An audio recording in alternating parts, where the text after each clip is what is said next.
Hi, I'm Paul Kasabian. I'm a structural engineer. And have you ever sat at a cafe table? And when you've been at that table, you've noticed it wobbles. Can you see that down there? Mm-hmm. And that's kind of annoying. And then you know what you have to do. You take some napkins, you fold them, you put them under that leg just to make it stop wobbling. Okay, if that's happened to you, then I know that cafe table had 4 legs. How do I know this? I'm a structural engineer, but also it's because it had one more leg than the minimum. We'll go through this. A beam, 2 dimensions, only needs 2 supports, minimum, to be stable. We call this statically determinate. We know where the forces are. If you add in a 3rd support, like I'm doing here, then it's still fine, but we're not exactly clear which of these fingers are actually carrying the load of the pen. We call this statically indeterminate. Okay, so 2 are minimum needed to keep it stable. That's why in 3 dimensions, you can see this, people use tripods to keep something stable in 3 dimensions. And a table, which is in 3 dimensions, has 4 legs. And that's why something changes about that. It means we don't exactly know where all the forces are going, which may be okay, because we know one way they go. But the other thing that you may notice here is this is a rigid table on a rigid base.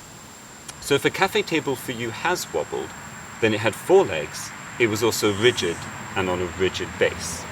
Because, as another example, I'm sitting on a 4-legged chair, but this is a plastic chair, and I put one leg back here on some grass, which has some give, and the plastic chair has some give. And this isn't wobbling. So, there are pros and cons. Some people think about, well, why don't we design everything with the minimum number of supports? You know, it may feel wasteful. Well, the other way to think about it is, although that is true, that this is the minimum number, should anything happen to one of these supports, then the structure fails, right? And it either fail locally or overall. And so there is no redundancy if you have the minimum number of supports. And again, both end up happening on different structures for different reasons. And actually, quite crucially, not all structures are designed just from a structural design point of view only. Most real buildings are built and end up being statically indeterminate, just for the reality of where we have to put material and structural and form. So, back to the cafe tables. If they were designed by structural engineers, then I think we would design them with 3 legs, and we wouldn't have the 4th leg, and we wouldn't have to use napkins, the way I showed you at the beginning.